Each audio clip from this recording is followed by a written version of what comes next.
Hello అండి, welcome back to special డిష్లు. ఈరోజు వీడియోలో టొమాటో కర్రీని చాలా సింపుల్గా నా స్టైల్లో చూపించబోతున్నాను. చాలా బాగుంటుంది. ఒకసారి మీరు కూడా ఇలా ట్రై చేయండి. చాలా కమ్మగా కుదురుతుందనమాట. ఇక ఆలస్యం చేయకుండా ఈ టొమాటో కర్రీ తయారీ విధానం చూద్దాము. స్టవ్ మీద కడాయి పెట్టుకొని అందులోకి 3 టేబుల్ స్పూన్స్ వరకు ఆయిల్ని యాడ్ చేసుకోవాలి. ఈ కర్రీలోకి ఆయిల్ కాస్త ఎక్కువగానే పడుతుంది. ఇందులోకి 1/2 టీ స్పూన్ వరకు మెంతులను యాడ్ చేసుకోవాలి. తప్పనిసరిగా మెంతులు యాడ్ చేసుకోవాలి. మెంతులు యాడ్ చేయడం మూలంగా ఈ కర్రీ టేస్ట్ కాస్త ఎన్హాన్స్ అవుతుందన్నమాట.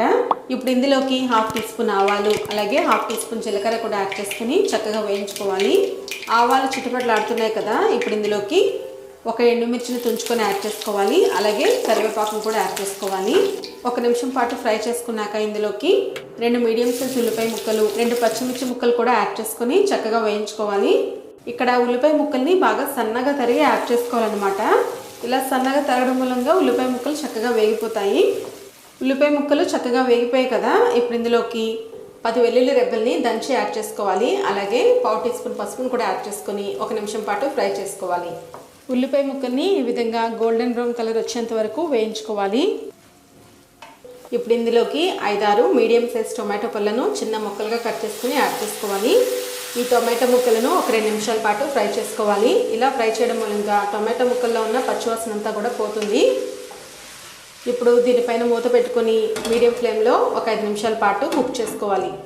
ఈ కర్రీ కోసం నేను ఇక్కడ దేశవాళీ టొమాటోలను తీసుకున్నాను. ఒకవేళ మీరు కనుక హైబ్రిడ్ టొమాటోలు యూజ్ చేసినట్లయితే అందులోకి కాస్త చింతపండు రసాన్ని కూడా చివరిలో యాడ్ చేసుకోవాలి. టొమాటో ముక్కలు ఆల్మోస్ట్ కుక్ అయిపోయినాయి. ఇలా గరిటతో మెదపడం మూలంగా టొమాటో ముక్కలు ఇంకా బాగా మెత్తబడతాయి అన్నమాట. ఇప్పుడు ఇందులోకి రుచికి సరిపడా సాల్ట్, 1/2 టీ స్పూన్ ధనియాల పొడి, 1 టీ స్పూన్ కారం యాడ్ చేసుకుని ఇదంతా కూడా బాగా మిక్స్ చేసుకోవాలి. ఇప్పుడు మరొక 2 నిమిషాల పాటు మూత పెట్టుకొని కుక్ చేసుకోవాలి.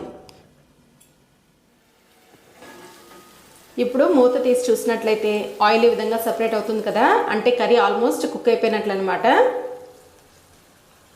ఇప్పుడు ఇందులోకి 1/2 టీ స్పూన్ వరకు కస్తూరి మేతిని ఈ విధంగా చేతుల మధ్యలో నలుపుతూ యాడ్ చేసుకోవాలి. ఎట్టి పరిస్థితుల్లోనూ కస్తూరి మేతిని యాడ్ చేయడం స్కిప్ చేయకండి. ఈ కస్తూరి మేతితోనే ఈ టొమాటో కర్రీ దీని ఫ్లేవర్ కానీ టేస్ట్ కానీ చాలా బాగా వస్తుందన్నమాట. ఫైనల్గా ఇందులోకి సన్నగా తరిగిన కొత్తిమీరని కూడా యాడ్ చేసుకోవాలి.